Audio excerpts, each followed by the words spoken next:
you are listening to us, the History Boys. I am Christopher Whedon, and gang, it's a scorcher out there. Oh, it's a rather hot. We got a tropical heat wave hitting us here in Seattle, listeners, friends, and I won't stand for it. There's a reason I fucking live up here and not in those fucking hellhole cities that you guys live in. Houston. This is gonna come out after Dallas. the heat wave. Yeah, you know what I was living through. I'll tell you, but yeah, a week ago, it was very hot. Yeah. That's why you're in a bit of a sour mood. I'm in a sour mood. I got a bit of a sour puss. You have a sour vagina? Yeah. Tyler Armstrong, History Boy here. Christopher Whedon constantly complains about global warming and the current heat wave in the Seattle area. But I saw him posting on Instagram about how he was flying on a private jet just last week. So I think it's a little case of do as I say. Wait, what is it? Not as I do. Not as I do. Oh, they have one. They have a thing. One. They have one. Saying. Fuck it. That's my. I was. Welcome to the Fox Newscast. I was flying on a private plane to go to a to dump toxic chemicals in the ocean. Let's be honest.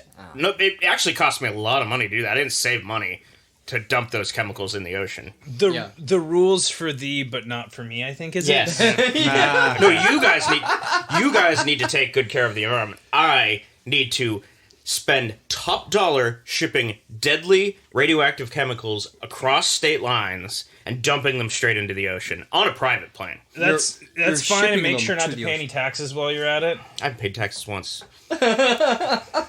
Taxes are for nerds. Yeah. Well, I guess that's me. I am Zach, Pretty Toes Mech. My toes aren't actually pretty at all. Don't be emailing us about pictures of our feet. I don't know, Zach. I saw you had your toenails painted. All right. My toes are a little slutty. All right, that's neither here nor there. Yeah, and I am a history boy. All right, and I am Jerry Nash. Cool. History Boy. Thank you so much for joining us for part 3 Ooh. of the first circumnavigation of the globe. The final chapter. Yeah. Yeah. This one. This is when all the rules get broken, and everything that you thought was established in the first 2 episodes ends up being a lie. Yeah. The first thing you do is you take the rule book and you throw it out the window. Turns out it was all in this autistic kid's head the whole time, looking at a snow globe. Yeah, he was. Is that how Star Wars ends? No, that's how St. Elsewhere ends. Oh. They all end like that. But St.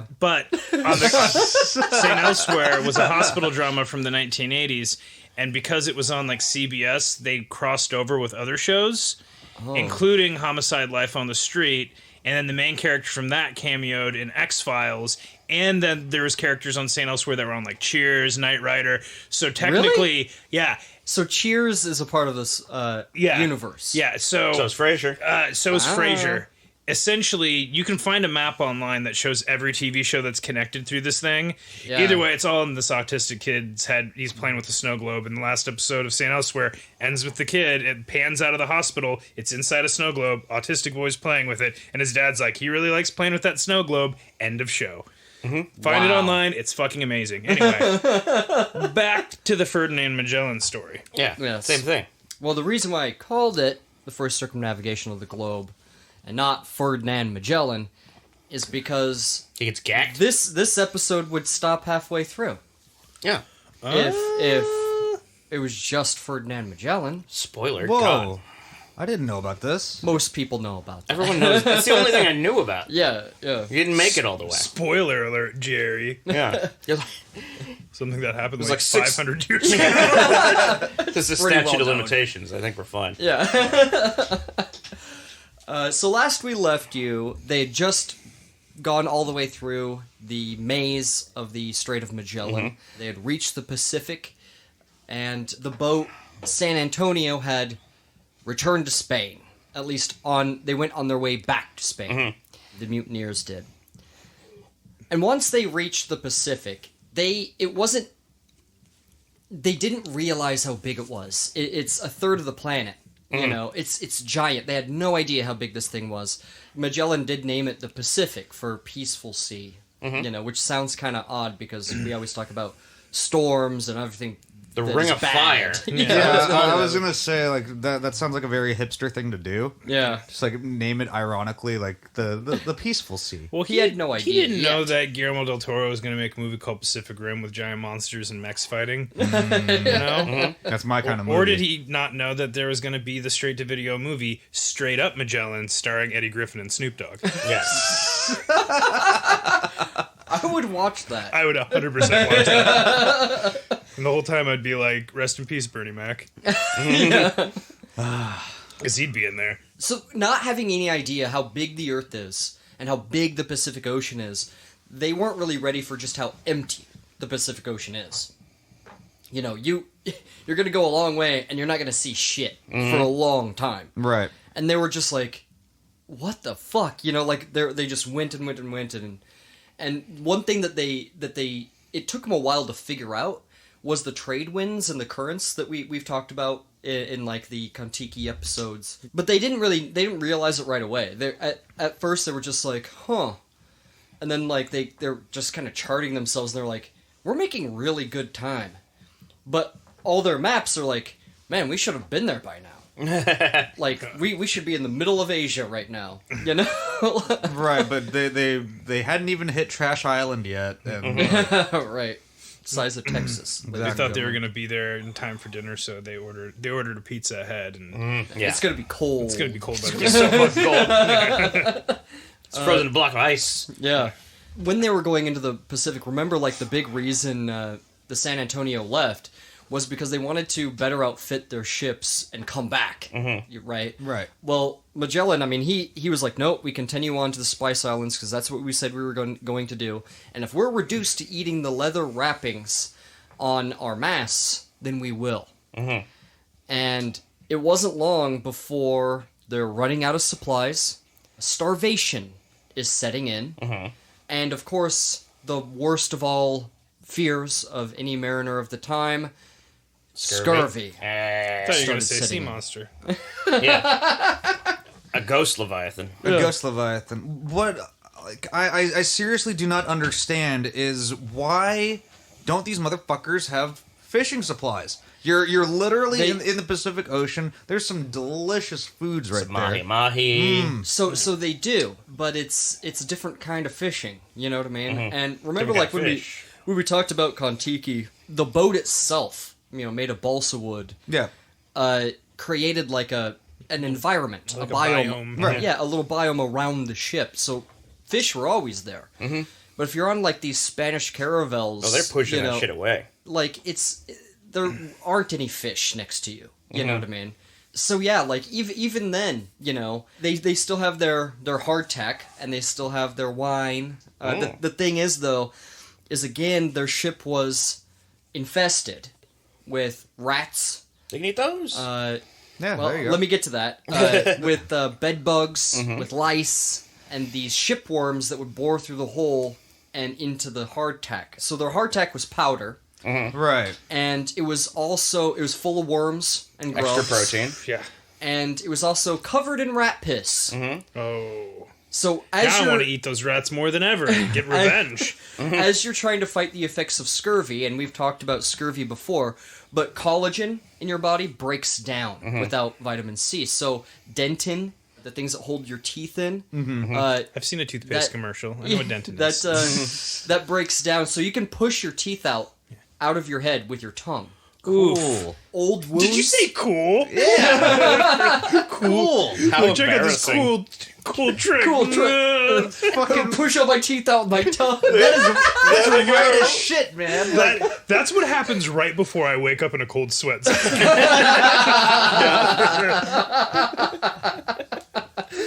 All I those had that teeth dream falling out. again. Everyone has teeth falling out dreams. Yeah, it's That's totally normal. I guess that has something to do with fear of getting older. It's your teeth falling out in dreams. I thought that it was for fear of finances, like losing financial stability. Could be. I think most of that's mumbo jumbo anyway. So there you go.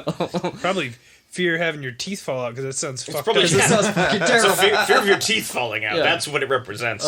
Your hair also falls out. Tyler, you don't got to worry about this one, but no, I'm kidding. damn. I'm kidding. Because his hair You know, line is so strong. So is mine. Mine say- too. There's only going to be one history boy with any hair when this is over, and it's going to be me because I'm taking fucking pills for it. Which, by the way, that reminds me of today's sponsor, Keeps. Hop on there, get some dick pills, get some hair pills. You're falling apart, old man. Fucking take care of yourself. Your dick's falling off. Your dick's falling Teeth off. are falling out. Your hair won't stay erect. You want that shit to stand straight up. You want fully erect hair. Yeah, fully erect hair. And a firmly attached penis. Barely falls off at all. Yeah. Maybe at high speeds. If you're waving in the wind while you're going down the freeway. Your water skiing days are over, but other than that, looking good, Gramps. Yeah. Also, scars, long healed, would open back up, and you're bleeding all of a sudden, and Reverse your blood Wolverine. is thin. Yeah.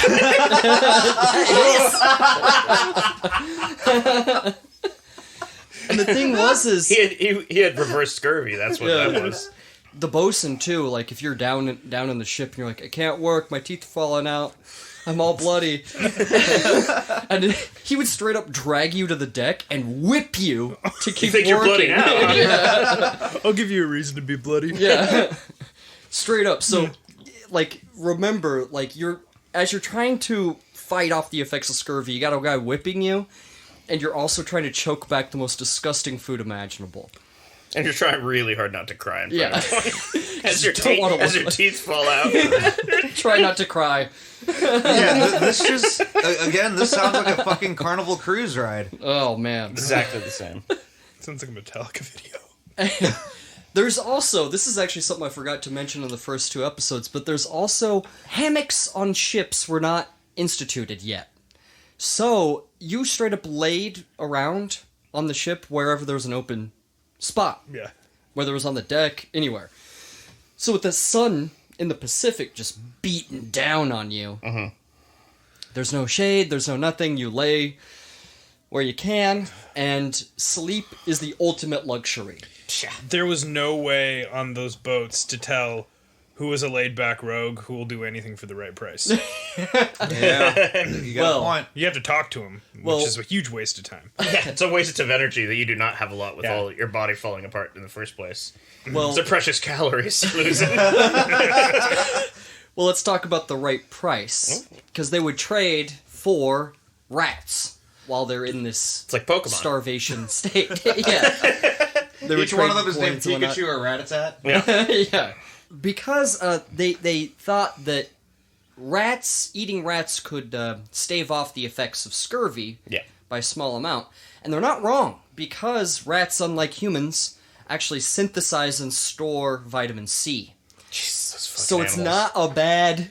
They're It's actually indestructible. not bad to eat. Is that why rat meat tastes so good in the morning?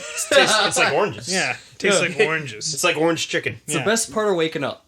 It's Eating a rat. It's rat blood in a fucking dirty glass. and Biting into a living rat. It was just the sunny D of the day. Yeah. It's a great way to be constantly reminded that in a past life you did something horribly wrong to Yeah, the and I'm going to situation. I'm going to argue that eating a raw living rat is far more nutritious than Sunny Delight. Yeah, no. You're probably right. Probably, yeah. Now, as this is all happening, whatever little small, teeny tiny islands that they see, they're like those Essex Islands. It's all coral, it's rocks, and it's trees, and there's nothing else. That's it. Fuck coral. And We they're should like, get fuck rid of this it. shit. Yeah. Now, remember, they had the giant with them. Yeah. Oh yeah. They haven't eaten them yet? No, him and Pigafetta were, again, pretty good friends, and they were working sort of together on, like, a loose dictionary. He's like, if anybody wants to eat my giant, they got to eat through me first. Well, the thing is that the officers and the high-ranking people on the voyage were not touched by scurvy, because, mysteriously to them, honestly, people thought that Magellan didn't get scurvy because of St. Elmo's fire, and he had St. Elmo's sort of protection. This is not true. The reason why Wait, the whoa. officers... You're saying that St. Elmo protecting him isn't the reason he didn't get scurvy? Yeah, Bullshit. that's what I say. The reason why is because during this time they had quince preserves, which is like the apple pear preserve, and only the officers had it. So they would have just a little bit every day, and that it had enough vitamin C in it that they didn't get scurvy. It paired fine with the figgy port. And all of these grapes and lemons. Big bags of oranges. Yeah. These are for us. That they'd use to beat the cabin boys when they bled too much. Yeah. Oh my God. I eat an orange for once? Hit me in the face extra hard so it breaks open the oranges and I get some of that juice. Into my mouth. I get some of it in my... No! Pigafetta started to explain to him the best parts of Christianity. No. He made the sign of the cross, and Cross was pretty cool. the giant was terrified of this sign of the cross, because in his culture, it meant that there's this sort of deity that they worshipped, and it would go inside of him and make him blow up, or something. Well, I mean... To be honest, I'm surprised the Christians weren't afraid of this cross, too, because actually, I don't even know this, but their savior was nailed to one. Yeah. I would think that the Romans used it to murder people. Yes. Yeah. Anyway. Who was the comedian who was like, do you Bill think Hicks. this... Oh, yeah. Yep. You think the last fucking thing Jesus would ever want to see when he gets back is a fucking cross? Yeah, it's true. It's like, oh, I remember that. Oh, fuck. Right. They're everywhere. They're everywhere. People decorate their houses with them. Yeah. Wear them around their neck. Yeah. I wish he Tattoos. Didn't die? No, I wish that he died. Was beaten to death because of gambling debts, because then everyone could wear dice around their neck. Yes. Clickety clack. Yeah. You'd always be able to fucking throw some bones in an alleyway if you're with fellow Christians. But no, Pigafetta explained to him that it was actually a sign of hope and a sign of, steadfastness, So the giant was like, okay, great. And, they gave him a cross, and the giant, of course, got very sick. He actually got sick pretty early on, probably from something that the crew gave him. From the sign of the cross. He's like, your fucking faith made me sick, man. Well, and they're like, this is a symbol of strength, and so he's sick, sitting in the bed, and they hand him the cross, and he just clutches it and holds on to it. And he converts, and they baptize him. And they're like, explodes. and they're like, giant goo. Well, they're like, this is going to save you, He's like, cool. And he's like, great, love it. And then he died, and he went to they renamed him. They don't give his original name. Pigafetta never mentions his original name, but they name him Paul. And Big they Paul. give him a... Paul. Paul Bunyan. Yeah, that's what I was going to say. But they give him a Christian burial at sea. sea. And then they ate his blue ox. I think it's really fucking convenient that the giant died first. Well, yeah. They're like, oh yeah, we had a giant, immune. but he died and we threw him overboard. Well, and on the San Antonio, there was another giant that they had with them. They didn't want to inspire there to be any holy sites for other giants, so they buried him at sea after he died. Well, there was making another... an Osama bin Laden. Oh, there we go. SEAL Team 6 killed the giant. Yeah, SEAL Team 6 killed the giant. They flew in on a Black Hawk helicopter. Oh well, God. and San Antonio also had a giant on board, and he also died on the way. And I just think that's so sad that they, hey, you're coming with us so we can show our king how crazy it is that there's a giant. And they're like, okay, I don't know about this. And then they die, instantly, Well, couldn't it also be that kind of thing where it's foreign diseases? That's what it is. That's totally what it is. Is that what if you were a king, the only way you could pretty much do the equivalent of watching a fucked up internet video at the time is instead of telling the internet to bring you clips, you have to get real people to go find a giant, bring it back, and then you're like, amusing. That was totally worth the 6 months and the $1 million. Right. I'm impressed by that giant. Yeah. That is pretty awesome. Anyway, you can do whatever with it. Anyway, see ya. Yeah. It's we had a giant, but he died on the way. I was going to show you. And he's like, good enough. It's good. I got some guys bringing in a cat that's going to sneeze. We're going to see a dog riding a skateboard here in a minute. But seen a lot of cats. Some of them sound like they're saying real words. Yeah, it's true. They also viewed something that I don't think any white man had seen by this point, and that was named after him, the Magellanic Clouds. Ooh. These are satellite... I read about them, and somebody who really sounded like they knew what they were talking about they said that there are satellite galaxies, these small satellite galaxies that are around the Milky Way. Oh, yeah. Yeah, so they're these small...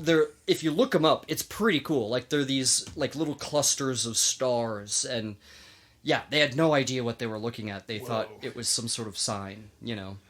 Well, and they were probably so... I mean, back then, there's, like, no light pollution. Well, so even picking them out, it's got to be rough. Well, and you're on the ocean. Yeah. And also, I mean, this is only really viewable from this area of the world. Mm-hmm. Because it's, southern hemisphere kind of things. Yeah, exactly. Oh, man, those things are super beautiful. They're Aren't irregular galaxies is what they are. Yeah.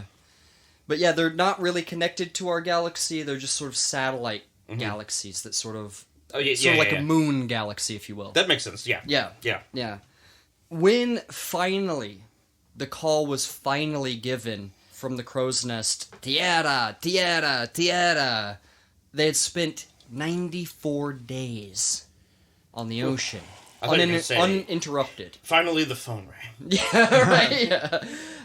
But that was a record up to that point. Nobody had ever spent 94 days on the ocean without landing somewhere. Well, good thing they had that giant to eat. They ate him. I don't fucking buy it for a second. Okay. I would've. Yeah. I'm a big sailor, and I got a big appetite. Lucky for you, we got the giant burger made with real giant. Does it have Outback cheese? Steakhouse. No, it has rats. Stuffed with rats. Yeah. But the first piece of land they saw was in the Marquesas, and it was the largest, which is Guam. Oh, yeah. When they were first pulling up to it, all of their outrigger skiffs, these Polynesian outrigger skiffs, like swarmed around them, and they were like flying. These boats were flying, and that's because they moved incredibly fast, much faster than any European boat. Mm-hmm. They moved incredibly fast. Were they jet skis? No, but they They were swarmed, yachts, dude. They swarmed all around him, and they're like, who do we talk to? You know, like, what's going on? And like, they're just coming aboard now. There's coming aboard, and they're like... And they're partying. What do we do? Well, they start just taking shit. I stopped them, but I'm just too weak from the scurvy. That's pretty much exactly what it was. They were like, don't take that. And like, Magellan's like, stop him. We need that Why to didn't I share my... navigate. Stop him. Yeah. Somebody get him. So they were mad, understandably, because their concept... They didn't have a concept of personal property. Like, they had no concept of cool that. shit. Yeah, they're like, I'll take this. And like this Jawas. Sure. Yeah. Was that insensitive? I like Jawas. Maybe. I don't know. Boutini. Well, Jawas, I mean, they do have a sense of personal property because although they steal stuff, they also turn around and sell and trade. Right. So They're These capitalistic. guys are better in nature. than Jawas. Yeah. And I don't use that term. I don't say that lightly. Yeah. Very few people are better than Jawas. As you know, one guy, he's taking something. One of the bosun slapped him across the face, and the native guy, he turns around and he slaps him across the face back. Nice. Yeah. And now it's starting to get real heated, Mm-hmm. And so like they know that they can look at them and they know that they're suffering from scurvy. So they actually, as they're fighting, they're sort of fighting each other. They bring aboard food and they feed them. And then they go back to fighting. And, like, it mystifies the Europeans. They're like... It's like Goku giving Cell a sensu bean. yeah, You need him to be at full strength, otherwise why bother? Sure. he's like I don't want you to have any excuses when I kick your ass. Yeah. So I'm gonna let you rest up. I'm gonna give you some fucking oranges. Gohan's not going to go Super Saiyan unless you give Cell those oranges. Honestly, they were just sort of trying to get away from him until they could find somewhere better to land. But they took Magellan's, like, personal boat. His personal longboat. And he was like, this will not stand. So they, like, straight up attacked them. They slaughtered them. Mm-hmm. And, like, their arrows... Like Pigafetta talks about how an arrow hit a guy in the chest.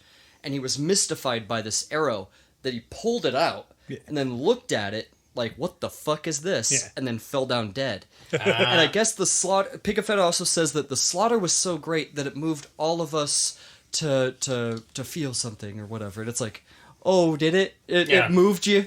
I was so moved by the way they murdered all of us. Yeah, the way we murdered them. Oh, yeah. So March 16th, 1521, they rested on a small island in the Philippine archipelago. It was called, and I'm going to butcher all of these Filipino names. Is it Boracay? Were they in Boracay? I love Boracay. There are 3,000 islands in the Philippine archipelago. It's too many. Get rid of 6. There's a shit ton. It's called Homanhon. I don't know. Okay, anyway. None of us speak Tagalog, just FYI. Yeah, they rested Some of us don't for even 2 know what weeks Tagalog is. It's a language. It's that they an speak over East Asian language. I've actually had to do localization, and I thought it was Telugu for a really long time. there. I thought it was Tagalog for a long Tagalog's time. a different language. I might be fucking all that up. My wife goes on and on about languages, and I've tune out the second. It's a self-defense mechanism.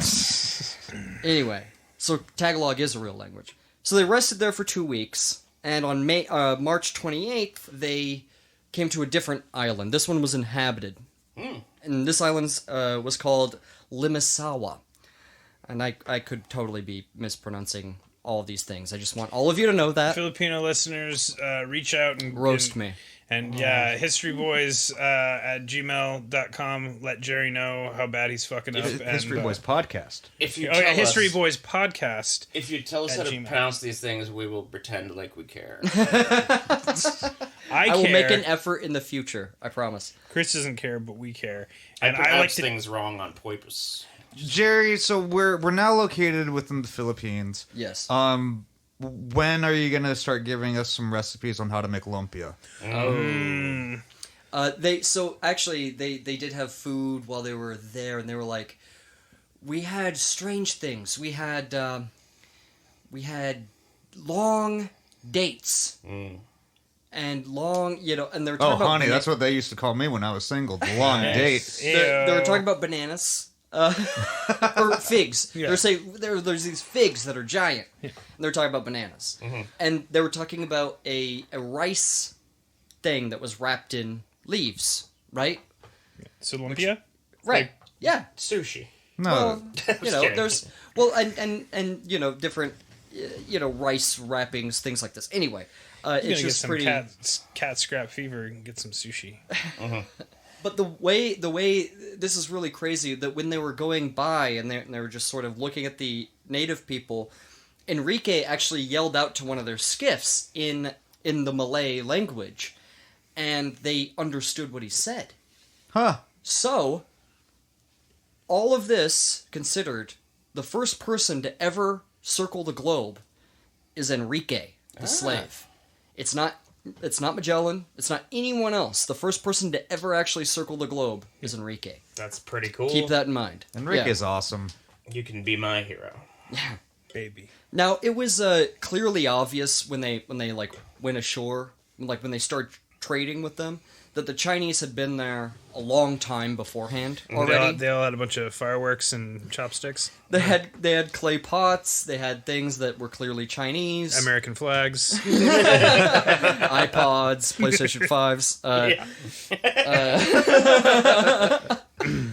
They were persecuting a religious minority. Also got that from China. Yeah. Bootleg copies of Marvel movies. Yeah, right. Yep. The Chinese had been trading with them since 1000 AD, much earlier. But the thing was, and this is a story for a different day, but at a certain point, the Chinese stopped all of their maritime tradition. There's a lot of different reasons for that. Got boring. Wait, did it have to do with one badass lady who they had to kind of sort of pay off that we should talk about at some point? No, Oh, that's actually later. It's Okay. actually later. But the ancient maritime tradition, the Chinese mariner, I don't want to go too far on this, but the Chinese mariners of that era had fleets and fleets of numerous giant boats, bigger than any European wooden boat would ever get. Like palatial boats, these things that were. There was a lot of different reasons for it, but they scuttled their entire navy. And they were like, no more of that. And they got really more isolationist. They're A going lot to of focus different on reasons for kung that. fu for a couple hundred years. It became a Shaolin showdown.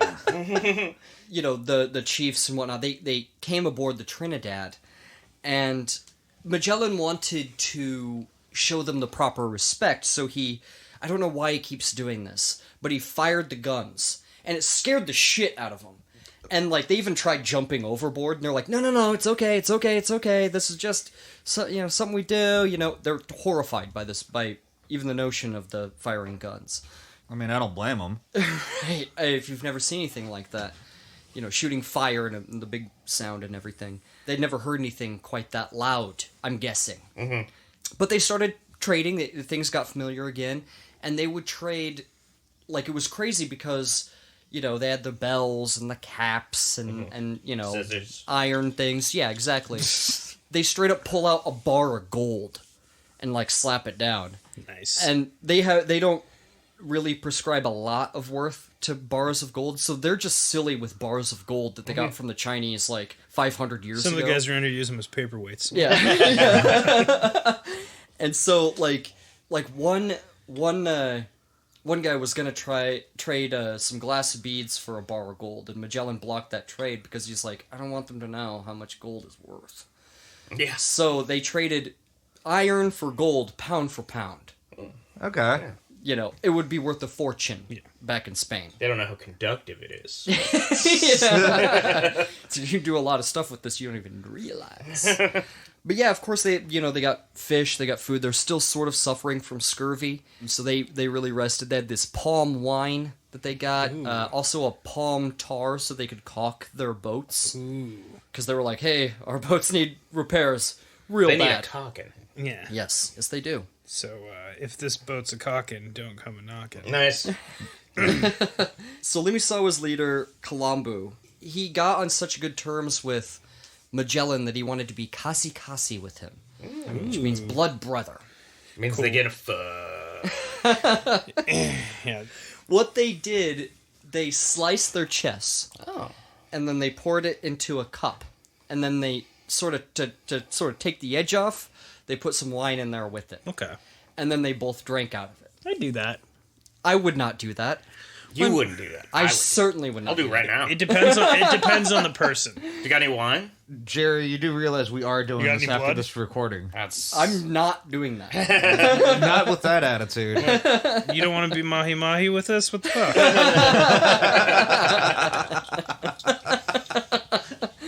So, of course, they had their mass on Easter Sunday, March 31st. And they actually erected a big cross, and, they're really interested in their little religion because, there's a lot of pomp and circumstance. They didn't partake in the Eucharist, anything like that. They're really interested, and they started, like, baptizing a bunch of them that wanted to convert.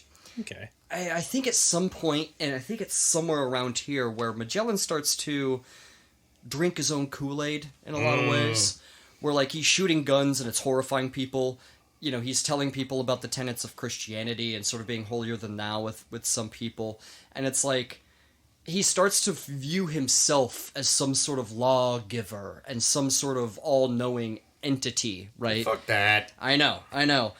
Because they're all just like, oh, what do we do? And he's like, well, what's your line of succession? And they're like, we don't have a line of succession. We, the old folks, when they get a certain age, aren't cared for really anymore. We don't really give a fuck about them, and, this Fuck 'em. person's gonna be this. Anyway, it's more complicated, it's way more loosey-goosey, and Magellan's like, that runs contrary to our Bible, and you need to respect the elderly, and da-da-da-da-da. And they're like, okay, So Magellan had ocean madness. No, that's excuse just how for he ocean was. That's just how he was. They're like, so you guys heading out soon? Yeah. On April 2nd, just a couple of days after Easter, they decided, they were like, okay, well, where are we going to go next? And we're going to need, like, a guide that knows this area, these waters around the archipelago of the Philippines. They're like, oh, yeah. A place that you should go is actually Cebu. And it's actually up here. And it's kind of out of the way for them, but it would be a good stop off for them to trade more and, fix their ships a little bit more. So Magellan agrees. They, are guided up to Cebu. When they get there, the leader, the king, the chief, whatever you want to call him, Humaban was his name. He didn't show his face or anything just yet. He actually demanded, before they saw anybody, to have tribute be paid to him, like any other visitor coming to his island. So you get a big old plate of spaghetti with some garlic bread. You go on one knee and you hold it before him. Mm-hmm. Yeah. Well, like Magellan's like, well, my sovereign king of Spain. You're gonna say, "Hey, my sauce cannot be fetch me the gift spaghetti." I don't know. Yeah. The tribute spaghetti. Yeah. The stuff that they didn't touch on the way over the They're Pacific. like starving. They're like, in case we fucking need to give this as tribute. That reminds me of We've that. got fats and stuff. That reminds me of that Mitchell and Webb sketch where they're freezing in the Antarctic. Yeah. They're these British explorers. Yeah.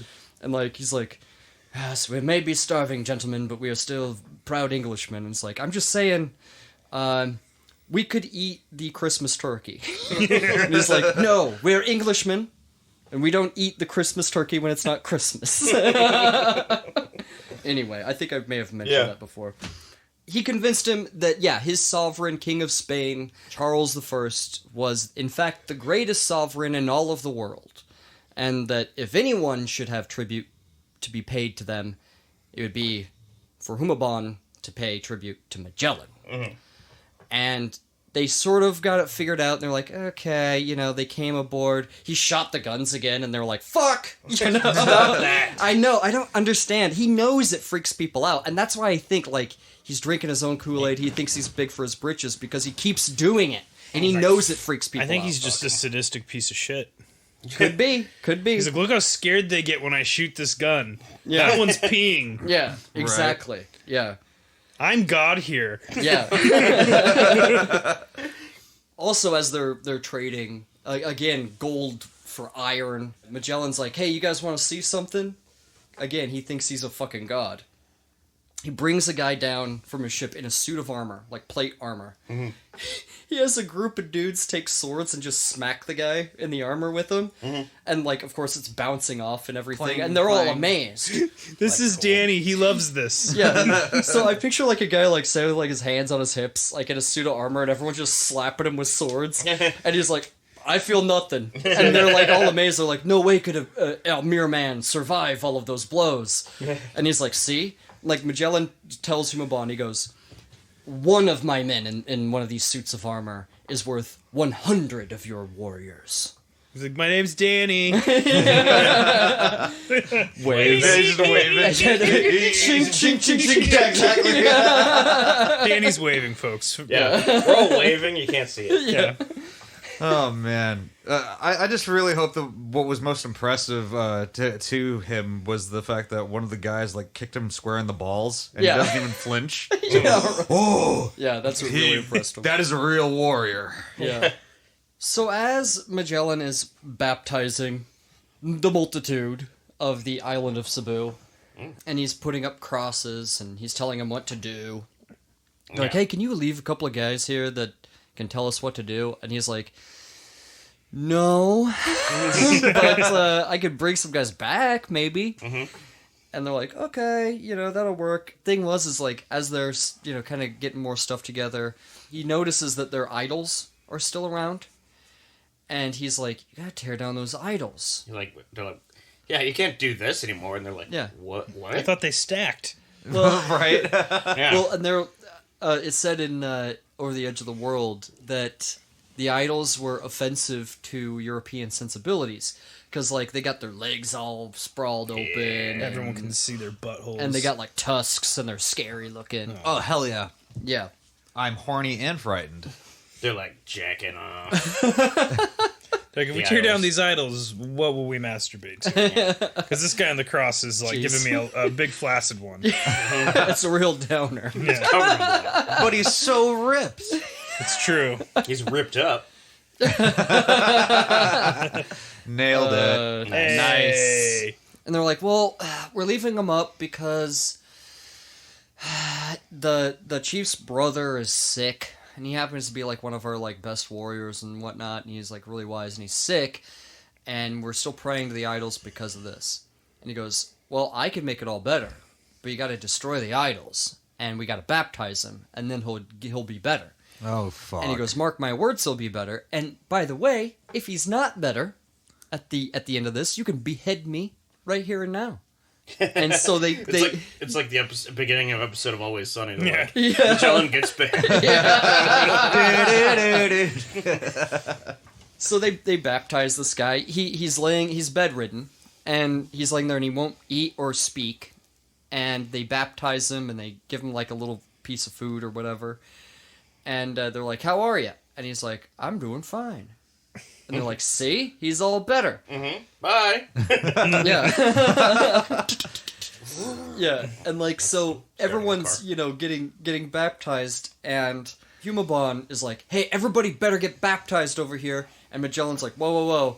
No, you're not supposed to be baptized out of fear. You're supposed to be baptized because you want to be baptized, and you're, like, accepting Christ's love." He's like, "Okay, get baptized if you really want to."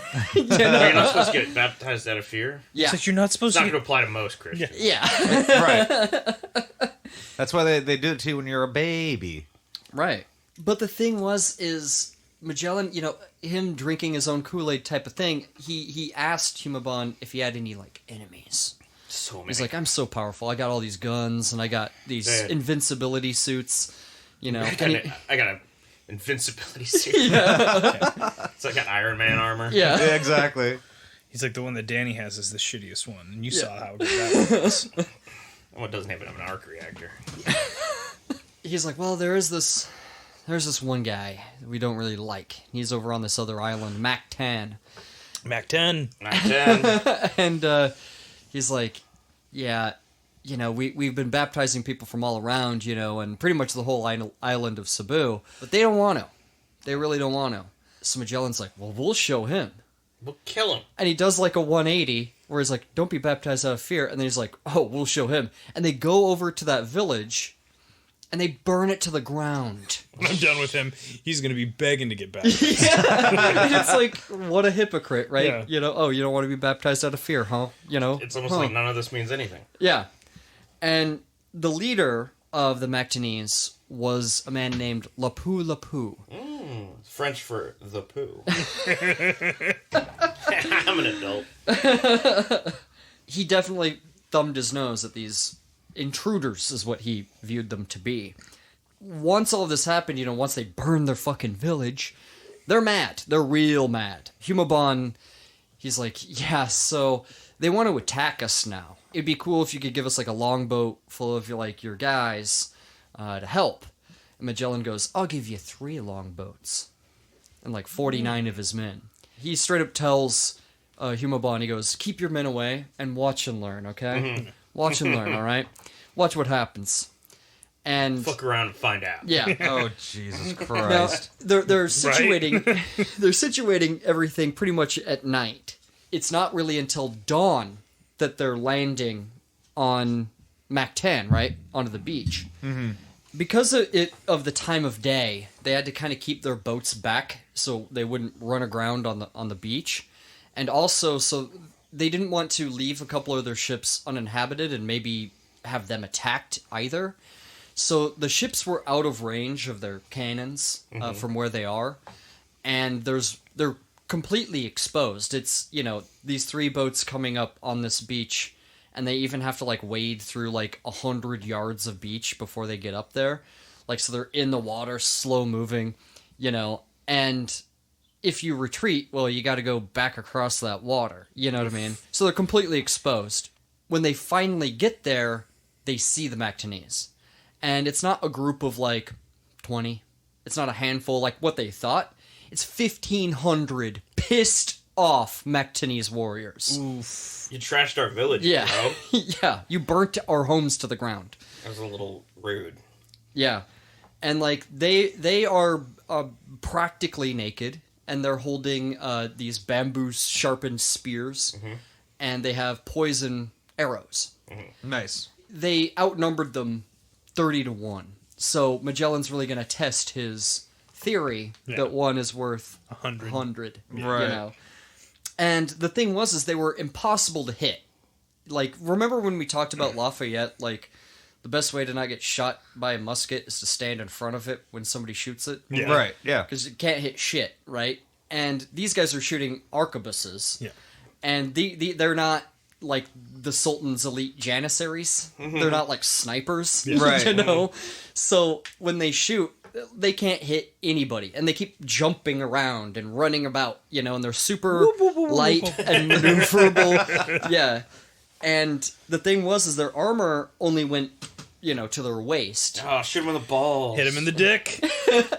Well, they threw him at their legs, and it worked really well, and they kept taking the spear back up and throwing it, and it wasn't before too long when they had 2 divisions on their flank and then 1 in front. They're getting totally boxed in and just overwhelmed. Their guns just aren't working, at all. They take 2 minutes to fire, right?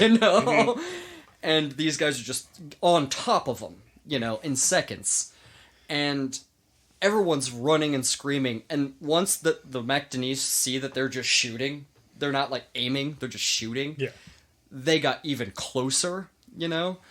And push in on them. Yeah, and they're just tearing them to pieces. And so they're starting to break and run. The Spaniards and the Europeans are breaking and running. Well, good thing all those European guys were baptized, because it sounds like they're all going to die. Yeah, So yeah, right. Here's what Pigafetta said, quote, "When we reached land, those men had formed 3 divisions to the number of more than 1,500 persons. When they saw us, they charged down upon us with exceeding loud cries, 2 divisions on our flank and the other at our front." So Magellan's advanced technology that he was so proud of was all of a sudden just completely worthless.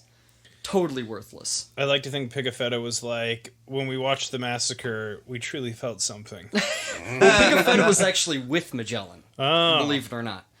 He was there. He was one of the people that had to break and run.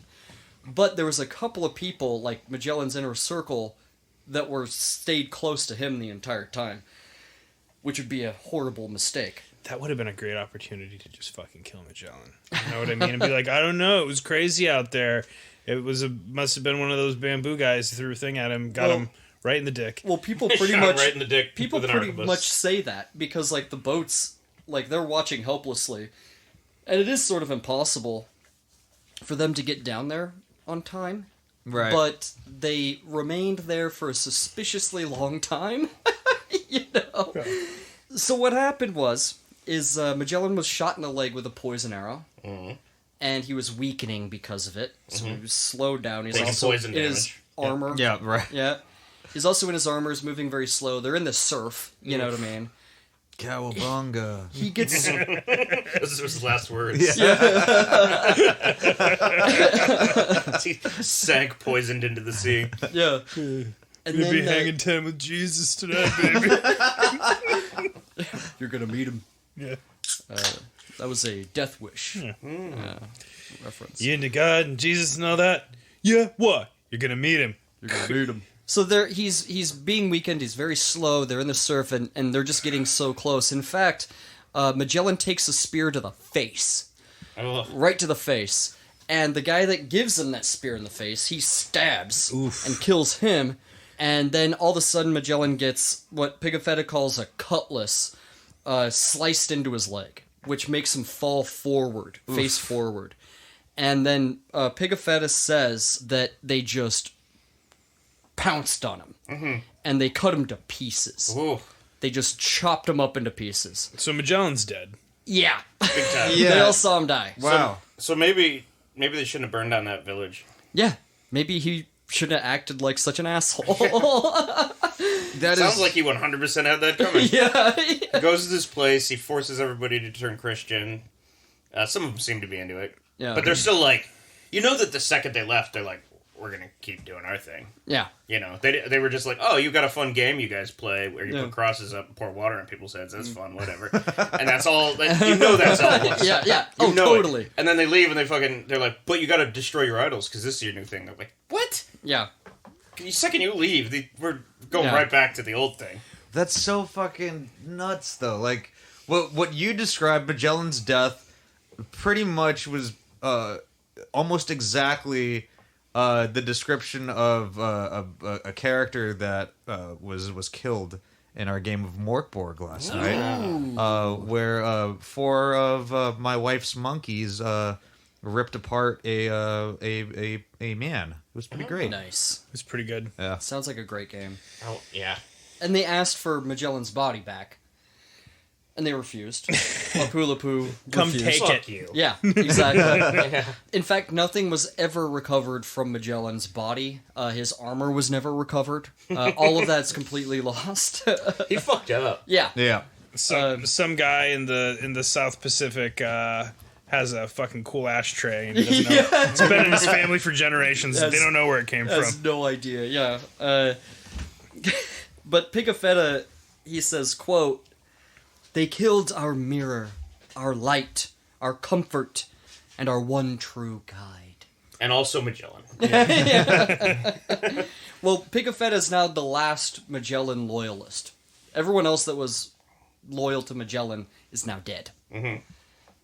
So there you go. And, like, they didn't want to go into battle. They're like, hey, this is a waste of human life. People have already died on the way here. Now you want to go into battle? Yeah. Like, this is not what we're here for. Yeah, You know? it's not exactly, yeah. Yeah.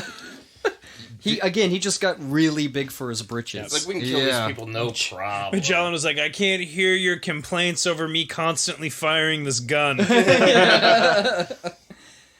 Did you guys know that there is a Lapu-Lapu monument? Yes, in fact, my next point was going to be every year, April 27th is Lapu-Lapu Day. That's fucking awesome. Because it marks the day, They killed April 27th, that they killed Magellan.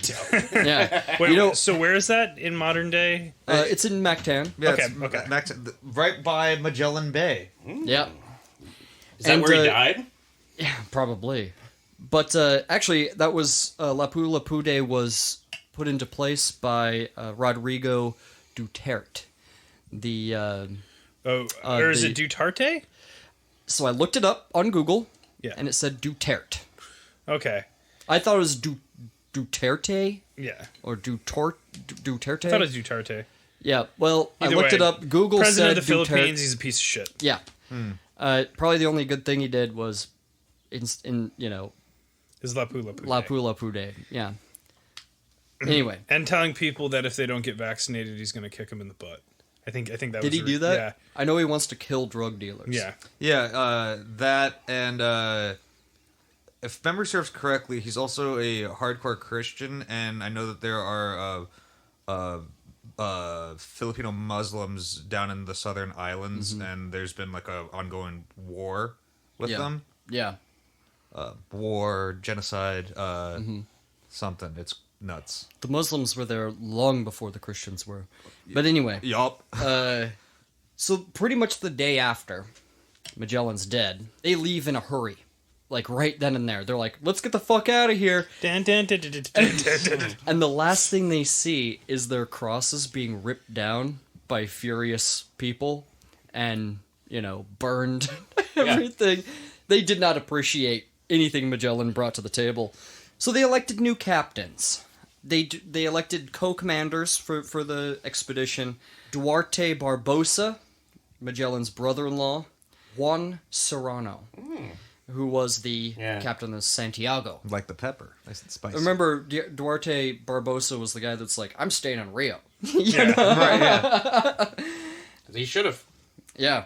It was around this time that San Antonio made it back to Spain. The thing was they had Mesquita in chains the entire time on the way back. He got shaved by the end. Yeah. And he's going to do that thing like when they free him, like in movies when they get their handcuffs off and they do that thing. Where they rub. Yeah. That's it. Yeah. Oh, it feels so good. And, when they get there, they're like, hey, what the fuck are you doing here so early? You were not supposed to be back for months. And they're like, well, we're mutineers. And they're like, hey, that's illegal. And they're like, well, let me explain. Because there's a lot of people that are like, Bishop Fonseca, he's like, there's no way that my, Cartagena could possibly be mutinous, or any Spanish captain ever turned mutinous. How could that ever be so? He's not clever enough to cook up a scheme like that. Yeah, Right, exactly. So they had a whole investigation. Mesquita even had the records from the mutiny trial and all of that. He even had the records of Magellan letting like the 40 people go, and just executing the few, and whatnot. There was still like, it's still unforgivable that he would maroon a Spanish captain, let alone a priest, and have someone drawn and quartered and all this stuff. You know, they're just totally outraged. We're gonna have some words with that Magellan. Yeah. Right. Yeah. And they, of course, they have no idea what has happened to Magellan by this point. And Gomez, he twisted the events to sort of fit his narrative. Like, he said that Mesquita stabbed him first, and then he stabbed. Things are going a little too Mesquita. fast for Gomez, I guess. It's not true. It's actually the opposite way around. Anyway, Mesquita was sort of... He was definitely looked down upon after that, and he spent a lot of time in prison, whereas Gomez and a few of the others, they went on to have other careers as mariners. So they definitely were like, okay, well... And other crew members went on to play for other baseball teams. Nice. Yeah. Solid, because it's also a baseball team. Yeah. Although a cloud of suspicion still hung over them, they were still mutineers after all. But Magellan's wife, they cut off her financial support. Oof, I thought you were going to say head.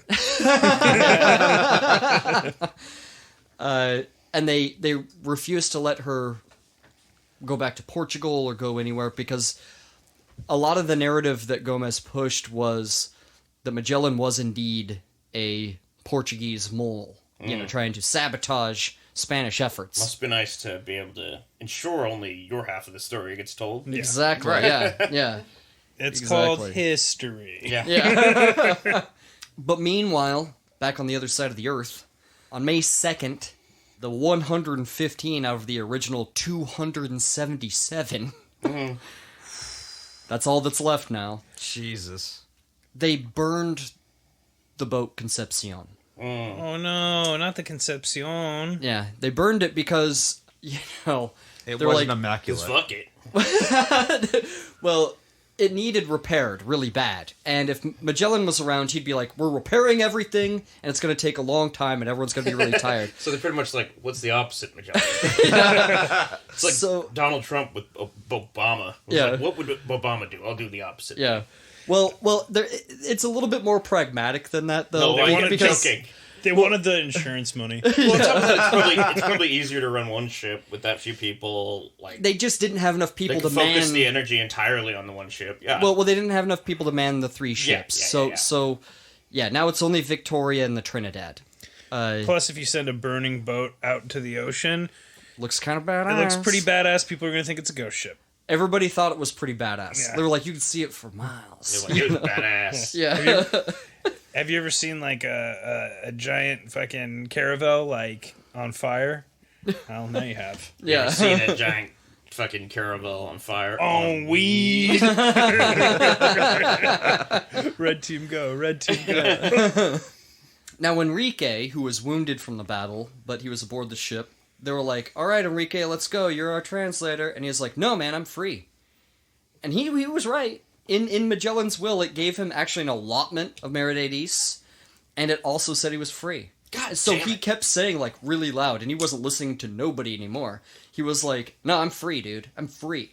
And they're like, Serrano and Barbosa, they're like, well, why don't you just listen to us and be our slave? Can you translate for us for the love of the game? So Enrique, like, stomped off the ship, and he actually went to Cebu to meet with Humaban. And he's like, I know you're in a weird place now, because Lapu-Lapu is your enemy, and the fact that your people are like, hey, that Magellan guy was not such a good dude. Like, we're all baptized, destroyed our idols for what? Like, he got killed instantly. And now we have a fucking true enemy that's against us now. Like, you gotta do something. And, like, so Humaban's like, oh, shit, what do I do? Because if I just let this go, I might lose my head. You know what I mean? Right. And Enrique, he goes back and he's like a rogue, you know? And he was like, those Europeans are plotting against you. You know what you need to do? You need to plot that right on back. Team And up he's with like, the okay. poo. They left Lapu-Lapu alone. He's very pissed off. Yeah. Well, Just wait for him to calm down. Yeah. So Enrique came back to the ship, and he was acting a little bit better, in, like, higher spirits is what they said. Like, He was like, "Oh, hey guys," you know. Where were you? Nowhere. Definitely wasn't being a Ronin translator stirring the shit pot. So Humabon actually had a feast planned for May 1st. And he's like, "Hey, everyone, come and be a part of this feast." And so, like, 30 some odd guys, including officers, Barbossa and Serrano among them, went down there. And that guy that they faith healed, he actually like took I think it was Barbossa into his tent, and then all of a sudden there was screaming coming out of the tent, and then all of a sudden everyone's armed, and they're like, "Oh no!" 27 guys were killed right off the bat, just hacked to pieces right off the bat, like right in the middle of this quote unquote dinner, and then everyone else was like taken hostage, and. You know, everyone that's still in the boat, like Pigafetta couldn't go. And the reason why Pigafetta couldn't go is because he was hit in the forehead with a poison arrow. And he survived. So he was just high as balls. Well, he said that, like, his forehead swole. Did it not pass through his skull? No. Yeah. I think it was like a dart or something. You're crazy, It was all swollen. It was all swollen, yeah. But yeah, they saw it like everybody on the beach, and they're like, "Oh no, what do we do?" So they like start pulling away, and Serrano's like, "You gotta come get me! Come rescue me!" So they like have like a pause, and they're like, "All right, what do you guys want?" And they're like, "Bring us one of your guns that are so crazy." So they put it on a skiff and then like tow it out to him. You know, they send it out to him, and then they push it back and they go, "Another one." And they're like, "Okay." Oh, so they were doing a DJ Khaled, just another one. Yeah. Another one. Exactly. I don't need pussy. Another one. Yeah. So there was that exact same thing happened, and they were like, "Serrano, dude, you can see what's going on here." And they're like, "Dude, the second you leave, they're gonna kill me. The second you leave." And they're like, "Sorry, man." And they took off. Jesus. And one more last sight that they saw was them tearing down all those crosses that they had put up. God damn it. Yeah. Didn't go well. Did not go well. Goodbye, crosses. Yeah. João Carvalho, he used to be Serrano's friend and left him to his death. He was actually elected as the new captain general. Things are looking up for him. Yeah. And the thing is they were like, "Hey guys, can we all just agree? No more baptisms. No more any of that. Can we just please get to the fucking Spice Islands? We've come so far. We've lost so many. Can we please just get to the Spice Islands, please?" So that's what they were going to try to do. Get to now. the Spice Islands. I want to get some of that ice cold Chinese pizza. And What? because I said that they thought they were going to get there early, so we ordered a pizza. I got you. Yeah, remember earlier? then I It's a remember. callback. And then it's I thought maybe Chinese that was a pizza. thing that they had there. Forgot about that. Everywhere they went, though, and this is a labyrinthine archipelago. Oh yeah, just looking at a map. Oh, Yeah, it's fuck. labyrinthine. Which ones specifically are the Spice Islands? It's in the Moluccas. The Moluccas. Moluccas. The Armada de Molucca. The Spice Islands are where they make all the pornography from the 90s. Trinidad and Victoria, both sort of needing repair, maybe cleaning. They're trying to snake their way south, out of there, into the Moluccas. The thing is they are now dealing with starvation again. They're starving. Scurvy's going to set in here soon. They all know it. What they do is they start... Because there's like one author described them as they don't have any soul anymore. The soul of their expedition is gone now. Yeah.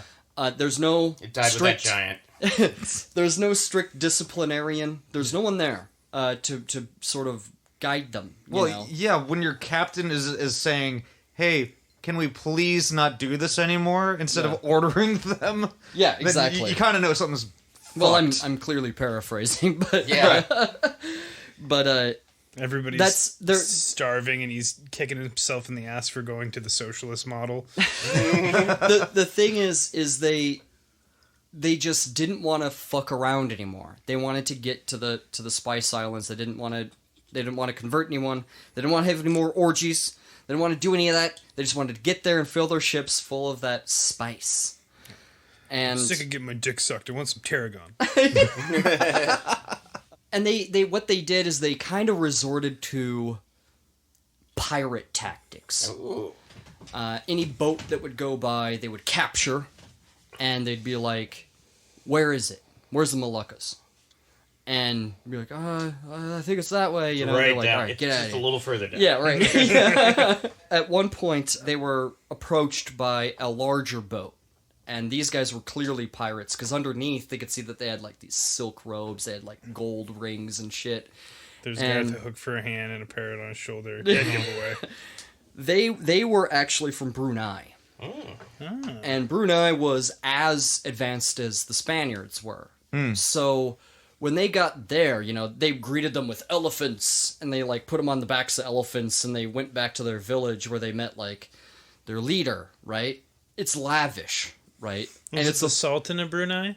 Huh? Did they take him to the Sultan of Brunei? No, he's called the Raja. Ah. They took him to the Raja, and they actually slept on mattresses. What a concept. And they actually lived in luxury for a little while. And they're asking him, and they're like, "Okay, where's the Moluccas, man?" And he goes, "The Moluccas? There's nothing but cloves on the Moluccas." Just like, "I guess if you want to go there, it's that way. We'll give you a guide." And they're like, "Oh, thank God." Isn't that what they wanted? Cloves. Yeah, but they don't need it in Brunei. They don't need any of it. You know, they're like, "There's nothing but cloves." We're up over to there." our ears in cloves in Brunei. Yeah, nothing but goth music. They Just don't care about cloves. You know? And he was the Raja was actually Muslim as well. Oh. You know, so they at least recognized something, right? May not have been theirs, but they recognized something, right? Finally. This And- Roger guy's pretty familiar. Roger. The Raja, he actually gave Carvalho 3 women. Nice. And I actually think, when he first walked in, they were topless and playing musical instruments. Cool. And he's like, "I'm going to take them back to show the King of Spain." And He loves titties. and the thing is like Magellan, he didn't want women or slaves aboard, except for, of course, his own Enrique. Wow. Because he felt that women and slaves could become divisive amongst the crew. And he was right. No shit, yeah. Yeah, right. Magellan ain't here, man. Yeah, so Carvalho, being the new captain general, took these 3 women, and it became pretty apparent pretty quick that he just turned them into his own personal harem. Yeah. And he was, one source, he was taking liberties with all 3. Nice. Meanwhile, the Raja got a new phrase that he used to the day he died, which was, "I'm going to take these babes and go show them to the King of Spain," if you know what I mean. I just imagine when they're back on the ship, they're like, "Dude, you got to come out of your chambers at some point." They're like knocking the door, and comes out just wearing rubber gloves. Yeah, that's very Fight Club. Yeah. As they're going to leave Brunei, too, they notice that there's a bunch of ships, like, around them, like, encircling them. And they're like, "Well, we don't want to repeat of Mactan here, or you know, Cebu." So they left in a hurry. They actually left one of their anchors there on accident, trying to get out of there. And the guys were still coming after them. And so, like, they captured one of the smaller ships, and they're like, "What the fuck are you doing, dude?" And it turns out, like, the guy was just trying to, like, get to a different place. And he was like, I'm not trying to fuck with you. And they're like, and they're all on edge. And he basically, like, bribes them to leave him alone. Yeah. And, like, Carvalho just takes the bribe. And, like, a bunch of people lose respect for him. Like, again, they resort to some truly piratic tactics. Like, they meet another boat where they straight up rob them. Fuck it. And they're like, "Where's the Moluccas?" And they're like, "Down here." It's like, all right, Where's the Moluccas, fuck man? yourself. Yeah. Like, that's really how it is. And after a while, everyone got tired of Carvalho. Got really tired of him, his babes, and his babes. his piracy, you know. This guy and his babes, man. Yeah. So they told him to step down. Meanwhile, Carvalho's like, "It's all right. All of my dreams have already come true." I was a captain of a pirate ship for a while, and I did it with 3 chicks. So It's like, I could die happy. yeah, I got more cloves than I know what to do with. Fucking bathing in cloves. It's like Scrooge McDuck, but with cloves. But it's pretty crazy because Pigafetta writes about this stuff pretty dismissively too. Like he's not really as appalled as he used to be. You know, when he's writing, he's just like sort of used to the gnarliness. He's of become going through jaded. here. Yeah, Right. yeah. And when they asked Carvalho to step down, he is replaced by Martin Mendez, who would be the captain general. Then they elected Gonzalo Espinosa. Remember, Espinosa was the alguacil. He was the master at arms, right? And Juan Sebastian Elcano, who would be the captain of the Victoria. And Elcano was a pilot for most of the time, and he was actually supposed to get his own boat for his own expedition, but he was passed over for Magellan. And he was actually a member of the mutiny with Cartagena. Ah, the Mutiny Club. Yeah, and they didn't. Some of those people didn't trust him, and he was Basque too. That was another thing he had against him. Pigafetta did not like him. Hero was fast too, just saying. Yeah, they just keep switching things up, and hopefully things are going to get better. So with help from their guides, they finally landed on the island of Tidor in the Moluccas on November 8th, 1521. Finally, they had made it to the fabled Spice Islands. And when they say nothing but cloves, it is a dense forest of cloves. And this is like finding an island of money trees. Mm-hmm. You know, like it's just there, you know. And again, a small sack would pay for an entire ship. You know what I mean? Right. Like, this is not a joke. They're, like, loading the shit into their boat. Yeah. And, like, they had a chance earlier to, like, get cinnamon. And they're like, nah, it's just going to take up space. Because the thing is, like, right below cloves, like, as the most valuable, cinnamon. Yeah. Throw And that they're cinnamon like- in the they're trash. like, We got cloves. Yeah, we got to wait for the cloves, guys. So they fill the ship up, you know. And, of course, there is a, leader of Tidor, I don't know how to pronounce it. His name is Almanzor, which is a Spanish bastardization of it, but it's easier for me to say. Mm-hmm. And Almanzor actually greeted them incredibly warmly. He was like, "Oh, good to see you. Hey, guys. Great seeing Want you." some cloves? Well, they're they're like, "You're here for the cloves, right?" And they're like, "Yeah." People keep coming here and paying me shitloads for cloves. Yeah. And they're like, "We claim this place for Spain." And he goes, "Yes. Yep. I totally with you. Spain 100% of the way." Mm-hmm. They're like, "Why is he being like this?" Because it turns out the Portuguese had been there multiple times. And they were like, "You're Portuguese, right?" And he's like, Yes. Yeah, Portugal. Yes. Mm-hmm. Trade But- me for cloves. Yeah. But then he said, "Oh, by the way, guys, there was 2 fleets of Portuguese ships down here not that long ago looking for you." And they're like, "That's those 2 fleets that were chasing us from the beginning." Did they also circumnavigate? Like, Yeah. essentially? Yeah. They were just behind them. Yeah, they made it all that way as well. Yeah. Wow. Yeah. See, the thing is there's less information about that because they're Portuguese. And the Portuguese way is pure secrecy. There's even one author in his lecture, he mentioned the fact that if this voyage would have happened underneath a Portuguese flag, we might not know anything about it. Mm-hmm. They were that secretive. Jesus. So, basically, they got there before. Yeah. They got to the Spice Islands before they did. They got to the Spice Islands, Yeah. but they didn't circumnavigate Yeah. before they did, right? The Portuguese hate taking notes. Yeah. I got it all up here. Yeah, steel trap. It's all up here, man. Yeah. Yeah, they started trading, and they traded feverishly. Okay, so on December 15th, their ships were totally packed with cloves, and they were ready to go back to Spain. Again, still sailing west. So through the Indian Ocean, South China Sea, all that stuff, you know. They were going to set sail from Tidor.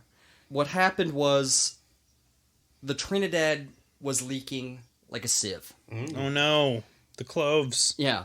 And they were like, "Hey, we can't go anywhere with the Trinidad. We have to fix it. It has to go through some repairs." And the Victoria was not very big and rickety, but it wasn't leaking like a sieve yet. So the crew sort of divided. They were like, "Do you want to go on that rickety-ass Victoria that's going to go across some rough-ass seas, because you gotta go around the Cape of Good Hope, and that's not fucking around. That's serious business. Or do you want to stay, fix the Trinidad, and then go back to Spain? And maybe they even had another plan. Maybe we'll go to South America first, unload the ship, kind of rest there, and then send, like, the cloves on a better equipped ship. Some of them wouldn't even get on board the Victoria at all. They were like, I'm definitely staying.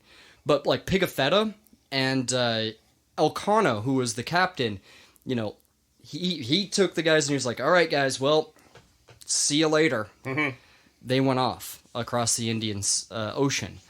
And the Trinidad, Espinosa may have been a military man, a pretty good one at that, but he was no captain of a ship. And they sailed crazy far north. Mm-hmm. Like they shouldn't have been that far north, because the thing was they thought that the two continents connected. And if you went up at some point, you'd find land, right? Mm-hmm. Sure. So they sailed as far north as Japan. Whoa. Oh, wow. Yeah, and they were like, I don't know where I'm going, These guys are isolated from the world. I don't think they want us to hang out here. Mm-hmm. Yeah. Just go north through the Arctic Circle. It's fine. Well, at this point in time, the Portuguese had already had a trading relationship with the Japanese, and that's where Japan got bread from. And also deep frying food. Is that true? No shit. Seriously? 1521, huh? I already did. That's super cool. Yeah. Later on, when they became isolationists, they kicked out all the foreign traders, but they kept the bread and they kept the delicious breaded. I don't blame them. Frying food. Yeah. Right. Love fried food. That panko. Yep.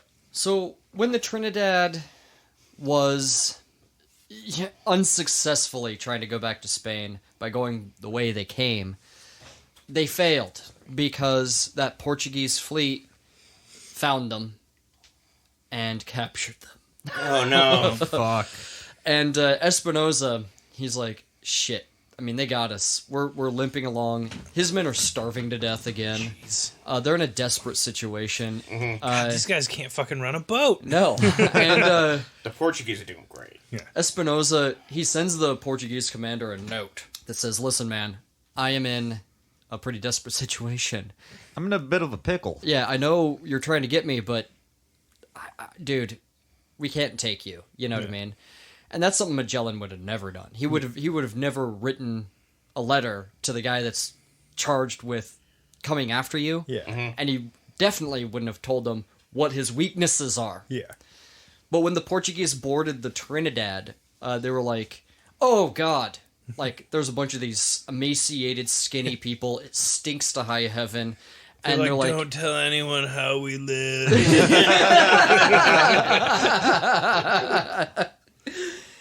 And the ones that don't die right away, that don't resist and are killed right away, are pressed into service for the Portuguese because they're building a fort.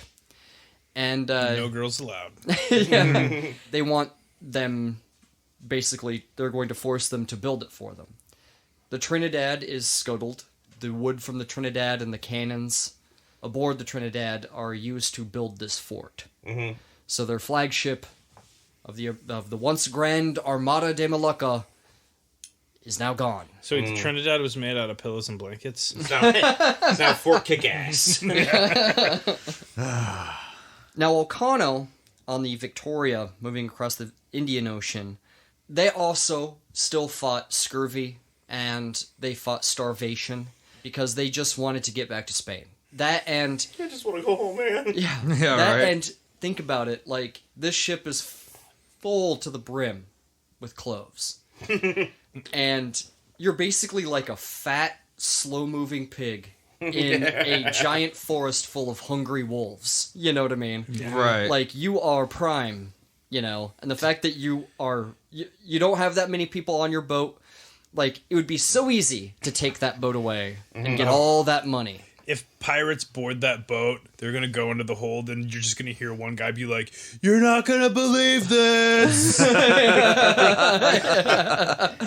Yeah. Full if of you're money. telling their side of the story where they're like, man, we got to find that one big haul, man. Yeah. We got to find that. Oh, and they find it. They're like, that's the, like... That's the end of the movie. Yeah. Like, You know what'd be sweet is if we like boarded a ship and it was just like full of enough clothes for all of us to retire, and there was like 3 babes that were like down with whatever. and everyone else is sick with scurvy. Jesus Christ. Jesus Christ. Now 20 of the crewmen aboard Victoria died of starvation. It's, again, this is really desperate. They only have rice for rations. It's not going well. Luckily, Elcano knew a thing or two about the Cape of Good Hope. So when they did circle it, they did it expertly. Didn't lose anyone on that passage. It's like we talk about the Drake's Passage all the time. Yeah. It's the same thing, though, only over there. Same thing. It's horrible. It's horrible. There's giant waves, you know. Yeah. Is it just where the land meets the water and just like the... It's like where two oceans come together in like a bottleneck. Yeah. You know? And like the land sort of bisects it a little bit. Yeah. God didn't want us to master the ocean. Yeah. That's why he keeps killing these people they go out on. Yeah. They rested up on a place that's near modern day Cape Town in South Africa. And then they continued up the western coast of Africa. When they got to the Cape Verde Islands, remember this is like pretty much exactly where the line of demarcation is. It's run by Portuguese. They have to like throw on their best like Oscar-winning performance to be like, our ship does not reek of cloves. We are just a transport vessel going from point A to point B. Can you just cut us some It's a slack? diplomatic mission from all Yeah, around. can you cut us some slack? And the Portuguese are leery because they're all, a bunch of Castilians. They were like, yeah, seems okay. So they're fixing up their ship really quiet, and they keep sending people back and forth to sort of like trade and bring forth like some provisions that they're going to need to finish the trip. And then all of a sudden the Portuguese are pissed. And they're like, oh shit, what happened? What probably happened is somebody tried to trade something for cloves. And they're like, what the fuck is this? Yeah. We have a monopoly on this. No one's supposed to have this but us. Right. I got this So- from you. Yeah. And now I'm trading it back to you. you. So we're good, right? They weren't buying it. They basically Much like the cloves. yeah. they captured the 13 men that went down to trade. The Victoria basically made a run for it. Yeah. They Look at escaped. these! They ran. Yeah. Yeah, fuck those guys. They fucked up. Now on September 6th, 1522, after all of that, the Victoria, under the command of Elcano, Pigafetta on board, reached Seville. Finally Shambles into the harbor, the globe. reeking of cloves with like 2 dudes left on it. And both Crashes into the pier because they can't stop because it's 18 men oh arrived in we Seville. weren't too far off. 18. Can you believe that? And they were unrecognizable. I mean, they were a shell of who they So once handsome. were. Yeah. they returned so buff and so handsome. Yeah. The power of the cloves. Yeah. Yeah, the spice. Yeah. But the first thing that they did is some of them went to jail immediately. Or To go captured visit someone? by authorities. No, because remember that story Gomez said? Gomez. Yep. You got him. Got him, Gomi. Magellan was acting evil, right? And Elcano, what the fuck was he doing as Captain General? Yeah. That Everyone wasn't else the is king's dead. orders. Yeah. So they had to hear the story, Like, wait a minute, Gomez. Yeah, and Elcano, he does say, Magellan did suck. But, we did this, and this. Really funny to watch him get fucking like he was kind of asking for it. Well, and every little discrepancy they grilled him on, they were like, it says you have this many cloves, but according to your own ship's manifest, something's not adding up, I right? got 6 individual clothes. Yeah. And he was like, listen, I relied on the people that packed my ship to tell me how much cloves are in my ship. Apart So from gonna that, massage the I don't really know. numbers. Yeah. And they're like, okay, well, how come you haven't written anything down about any of this beforehand? And he goes, well, Magellan was, pretty guarded with everything he said. I didn't want to write down all the stuff I wanted to say. So weak from scurvy, I can't hold a pen. Yeah. Could you just cut this guy some slack? Yeah. I like to run things the Portuguese way. Yeah. They would not have liked that. No, they wouldn't have.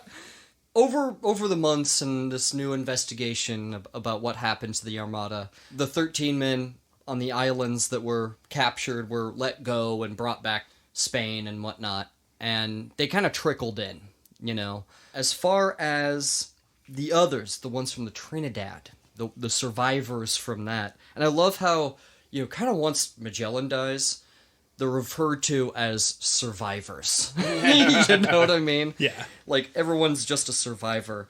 Espinosa and a man named Hans Varg, he was a gunner, they were actually brought back to Portugal in chains, and they sat in a prison for a couple of years, in a Portuguese prison. Mm-hmm. And Varg died, and Espinosa lived. And Varg gave Espinosa all of his possessions and whatnot. Another one of the men, when he returned home, he found out that his wife assumed that he was dead. She remarried and spent his fortune. Nice. And you know what he did? He murdered her. No. He signed up with another voyage going to the Moluccas. He went right back. He's like, to be honest, I didn't know it at the time, but those were the best days of my life. He died on the way. Summer 69's playing in the background. He made it 16 minutes out. Yeah. He died on the way. In fact, people tried to just do the Magellan trip over again, and the first, 3 or 4 times after that, the ones that they attempted, totally not successful. Like, nobody made it. For some reason, those two Portuguese ships, they were fine. Yeah, the fleets of ships. Yeah. The thing is, I don't really know their story. I don't have their story. I like to imagine they did totally fine, made it there and back, no Had problem. enough food, everybody just fucking, They made it back stuffed. Yeah. Right. They were like, oh, I couldn't eat another. They're like, let's have a feast. You made it back full. Oh, with no, every ship not that another left full feast. of cloves. They're like, I couldn't have another bite. We got all our ships chock full of cloves. Not one ship missing. Everyone survived. They also figured out, and this was of great distress to them, but they found out, they were like, hey, what day is it? Why, it's Christmas Day.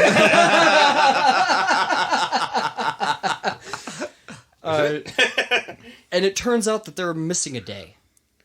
And they're like, what? We kept immaculate records. Like, Pigafetta was like, I wrote down every single day, dude. There's no way I missed a day. I'm sorry. And, he went back over his shit, and he's like, I don't get it. How did I miss a day? It was that time when he was high as shit from the poison dart. No. Or it's from one of the orgies. It's from the international dateline. They had no idea that this was going to happen until now. That makes yeah. They didn't obviously. know. They had no idea, What they a traveled concept. forward through time. But the reason why it was Back so to the future. Back, yeah. The reason why it was so distressing for them to hear is because they're like, wait, did we celebrate Easter on the right day? Oh. Did we do Mass on the right day? Uh-oh. How many times did we do Mass and it wasn't right? Are we doing anything right, guys? No wonder God was punishing you. Yeah, you're fucking up Mass right and left. As soon as you got to the Pacific Ocean, we Went out had the an window. extra day, and that's when things fell apart. Just remember, guys, our loving Christian God's also vengeful and petty. Very mean. It's kind of a little bit I like that more. Old Testament God. Super petty and mean. Oh, he'll get you. He'll get you. Especially if you're a lady. Pull the rug out from under you. Pigafetta was not welcome in Spain. And he had his whole chronicle, his journal intact. He fucking survived. He made it. And he chronicled the entire thing. And that's how we know most of the details of what we have. There's some other accounts. There's probably, 8 other accounts. But Pigafetta's is the most comprehensive. And he went back to Venice. I think that's where he was from. And he hooked up with a printer there. He got the rights to print it. He's the only one who could print it for 10 years, something like that. And he printed it. It was a massive, massive hit. The Spanish didn't care about it. The Portuguese didn't care about it. But the English loved it. They loved it. And that's why, here in our country, we know exactly who Ferdinand Magellan was. But, in Spain, if you ask them who's the first person to circumnavigate the globe, they're going to say Sebastian Elcano. You know, and like the Portuguese don't like, you know, any of these guys, you know, so they're salty about it, you know. And everything about Magellan was sort of derided when he got back. Like, he got no accolades, really. He got the Magellan's Passage, and he got the Magellanic Clouds. And that bay. Yeah, the Magellan Bay over... that was much later. Oh, okay. But he did get it. And the Snoop Dogg movie I made up earlier. True. Straight up Magellan. That wasn't a real movie? In an alternate reality, I'd like to think it was. Oh, the guy that found out his wife had moved on. The way he got back, when he got back, he was like 47 years old. He was like one of the older members, and he had to stow away on a Portuguese ship. He had to like pretend like he wasn't there. So whatever he had to do for that. And then he like bounced around from like war zone to war zone before he made it back to Spain. And when he did, like, oh, they have a family. It's like Forrest Gump. I'd like to think that he showed up and he got up to the house and he looked through the window and saw his wife with another man, and they're all around the dinner table, and there's Christmas music playing. Yeah, it's like catch me if you can. Just like, then the FBI pulls up behind him or something. And they're like, easy, we're not here to arrest you. We're here to recruit you. What do you know about the, I don't know, the Griffin serial killer? He's got like some name. And he's I thought you were going to like pull out like a Marvel thing. Like, what do you know about Hydra? Right. It's like, then he's fucking Iron Man or something. I don't fucking know. I was doing more of like a serial, I was doing a bit of a combination of things. And Elcano, he actually got command of his own voyage to retrace Magellan's trip. In the middle of the Pacific, he died of scurvy because he didn't have the preserved quince with him on that. Gotta preserve that quince. Much later, they'd find out that all you need is a spoonful of Lime juice or lemon juice to sustain you. Just mojitos, baby. That's all you need. But the boat Victoria, this is amazing. They actually pressed the boat into service well into the 1500s, into the 1570s. So it was like this workhorse of Spanish conquest of the 1500s. But it went on at that time in the later 1500s, a regular routine trip to the New World. It was never seen or heard from again. It disappeared, along with every member of its crew. Wow. And people still see it to this day, off in the distance on a foggy night. Yeah. But all of this, this has given us so much, it's given us the size of our world. It's given us land masses.